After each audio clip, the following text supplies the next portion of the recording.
ఆ గ్రామంలో తాగునీటి కోసం తీవ్ర ఇబ్బందులు పడుతున్నారు. గుక్కెడు నీటి కోసం ఏకంగా కాలువని దాటాల్సిన పరిస్థితి.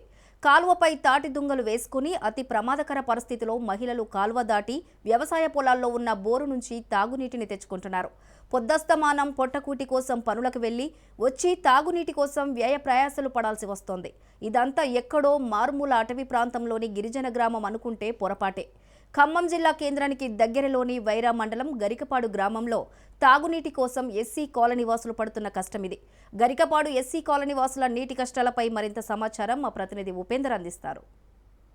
ఖమ్మం జిల్లా అనగానే ఏజెన్సీ ప్రాంతం. ఈ ప్రాంతంలో ఏజెన్సీ ప్రాంతంలో ఉన్నటువంటి గిరిజనులు కూడా తాగునీటి కోసం తీవ్ర కష్టాలు పడుతున్నారని చెప్పేసి ఇప్పటికే చాలాసార్లు సందర్భాల్లో తెలియజేశాము.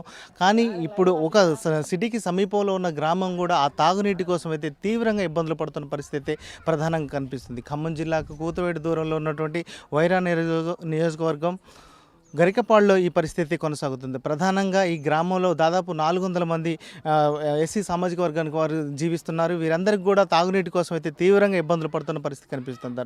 దీనికి సంబంధించి గరికపాడుకు సంబంధించిన కొంతమంది మహిళలు ఉన్నారు. వారిని అడిగి తాగునీటి కష్టాలు ఏంటి అనే విషయాన్ని వారి మాటలను అడిగి తెలుసుకుందాం. ఎప్పటి నుంచి మీకు ఈ సమస్య ఉందమ్మా? మాకు 4 సంవత్సరాలు 5 సంవత్సరాలు అవుతుంది సార్. మాకు ఈ నీళ్ళ బాధ మేము పడలేము. మాకు ఇల్లులు అసలు లేవు. మేము ఆడకపోయి నీళ్ళు తెచ్చుకోవాల్సి వస్తుంది.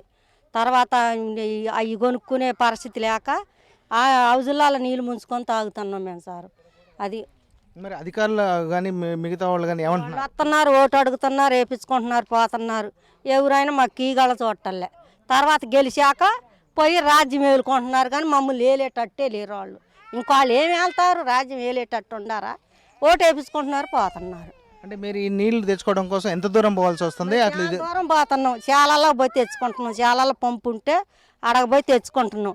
ఇక్కడ 2 పంపులు ఉండే బయనారితే ఆ నీళ్ళు అవి కూడా మాకు పెట్టలేదు. ఇట్టనంలోనే పడిపోతున్నాయి అవి. అట్టగట్టిపోయారు. అంటే ప్రతి ఇంటికి కూడా నల్లాను బిగించారు కదా, దాని ద్వారా నీళ్లు రావట్లేదు అంటారు? రావట్లేదు అసలుకి. మాకే నీళ్ళు రావట్లేదు, ఏమి రావట్లేదు. ఏమంటున్నావు? వస్తాయిలే, అయ్యే వస్తాయిలే అంటున్నారు.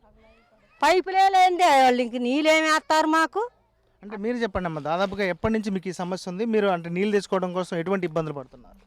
చాలా ఇబ్బంది పడుతున్నాం సార్. వర్షం వచ్చినా కానీ పిల్లని వేసుకొని దీంట్లో పోవాల్సి వస్తుంది. కాలువ మీద ఒక్క మొద్దు మీద పిల్లని వేసుకొని నెత్తిన బిందె పెట్టుకొని రావాల్సి వస్తుంది. మినరల్ వాటర్ పోతే 10 అది ఆఫ్ చేస్తారు. 10 రూపాయలు ఉంటేనే, అది కాయిన్స్ ఉంటేనే మినరల్ వాటర్ ఇస్తున్నారు. మగ మనిషి పనికి వెళ్ళి వచ్చేసరికి నైట్ 10, 11 అయింది. 6ంటికి పని పోయి వచ్చి మంచిలు తీసుకొచ్చుకోవాలి. ఆడ మనుషులు చాలా ఇబ్బంది పడుతున్నాం మేము నీళ్ళకి. కేసీఆర్ నెలలు వేసింది కానీ ఆ నెలలు కూడా నీళ్ళే రావట్లేదు మాకు. అంటే పాపను వేసుకొని కూడా మీరు ఇటు వెళ్ళినప్పుడు అందులో జారిపడ్డారని చెప్పేసి స్థానికులు చెప్తున్నారు. దీని గురించి మీరేమంటారు? జారిపడ్డాం సార్. మా పాప ఫుల్గా కాలువ వస్తుంది. మా పాప పోయి ఆడబడ్డది. నేను బిందె పడేసి మా పాపను తీసుకొచ్చుకున్నాం. ఒక్కళ్ళు కూడా లేరు. టైం 3 అయింది. ఈ టైం అప్పుడే ఒక్కళ్ళు కూడా లేరు.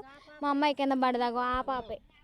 ఓకే, మీరు చెప్పండి అమ్మా, మీకు సమస్య ఎప్పటి నుంచి ఉంది? అధికారులు ఏమంటున్నారు? సంవత్సరాలు అవుతుంది సార్. మంచినీళ్ళు 5 సంవత్సరాలు అవుతుంది. వర్షం వస్తే చెంగులు ఎత్తులో దొప్పుకొని పోయి తెచ్చుకున్నాం. ఇటు సాగి దిగలేక ఇటు దిగి నడిచి వస్తాను. అది మా బాధ. మాకు మంచినీళ్ళు సాయం చేయాలి సార్. అంటే మీ ఎమ్మెల్యే కానీ మీ అధికారులు కానీ ఏమంటున్నారు? ఏం పట్టించుకోవట్లే. ఓట్లు అప్పుడు వస్తున్నారు, మీకు అయ్యాతం ఇయ్యాతం అంటున్నారు. గెలిచాక మా మకాలు చూడట్లే. అది మాకు. అంటే ప్రతి ఇంటికి కూడా నల్లను కూడా బిగించారు కదా, దాని ద్వారా నీళ్ళు రావట్లేదా? ఒక్కొక్క ఇంటికి ఆ నల్ల కూడా పెట్టలే సార్. మా ఇంటికి పెట్టలే. చూడండి, చూపిండి. నాది రేకుల చెడి. ఇల్లు లేక నేను రేకులు నెల వేసుకున్నా.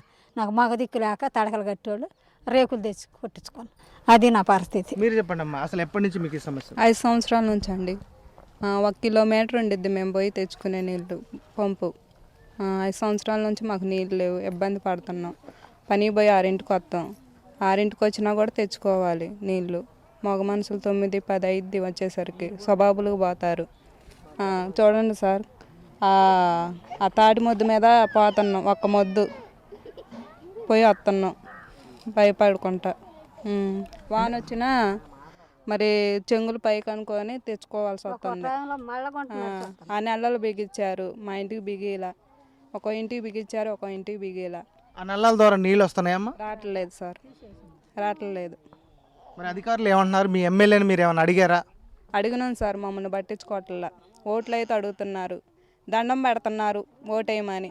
తర్వాత మేము వేసినా కూడా ఇక మా ముఖాలు ఎంగ చూడట్లా. అంటే తాగునీటి కోసం అయితే మేము తీవ్రంగా ఇబ్బందులు పడుతున్నాం. ఏదైతే మిషన్ భగీరథ పథకం అని చెప్పేసి కాంట్రాక్ట్‌కి అప్పజెప్పారో ఇది మాకు నల్లాలు బిగించారు తప్ప కనీసం నీరు వచ్చే పరిస్థితి లేదు. మేము ఏదైతే దాదాపు కిలోమీటర్ దూరం నడిచి అయితే నీళ్లు తెచ్చుకోవాల్సిన పరిస్థితి ఏర్పడుతుందని చెప్తున్నారు. ప్రధానంగా ఇక్కడికే ఏదైతే పంప్ సెట్లు కూడా ఏర్పాటు చేశారో అవి ఆ నీళ్లు కూడా తాగే పరిస్థితి లేదు. ఏదైతే వర్షాలు వచ్చే సమయంలో మాత్రం తీవ్రంగా ఇబ్బందులు పడాల్సిన పరిస్థితి కనిపిస్తుంది. ఈ వాగు కూడా దాటాల్సిన పరిస్థితి ఏర్పడుతుందని చెప్పేసి అయితే మహిళలు వాపోతున్నారు. ఇప్పటికే మేము ఏదైతే కూలీ నాలి చేసుకుని జీవించే వాళ్ళం వీరందరికీ కూడా మాకు పనులకు వెళ్ళి తిరిగి ఇంటికి వచ్చేసరికి నీళ్ళు లేకపోతే తీవ్రంగా ఇబ్బందులు పడుతున్నామని చెప్పేసి మహిళలు అయితే ఆవేదన వ్యక్తం చేస్తున్నారు. ప్రభుత్వం తక్షణమే మా వైపు సమస్యను పరిష్కరించి మాకు నీటి సౌకర్యం తాగునీటి సౌకర్యం కల్పించాలని చెప్పేసి అయితే మహిళలు కోరుతున్న పరిస్థితి ఇది కనిపిస్తుంది ఇక్కడ. ఇది ఇక్కడ పరిస్థితి. కెమెరా పర్సన్ నరసింహరావుతో ఉపేందర్, రాజ్ న్యూస్.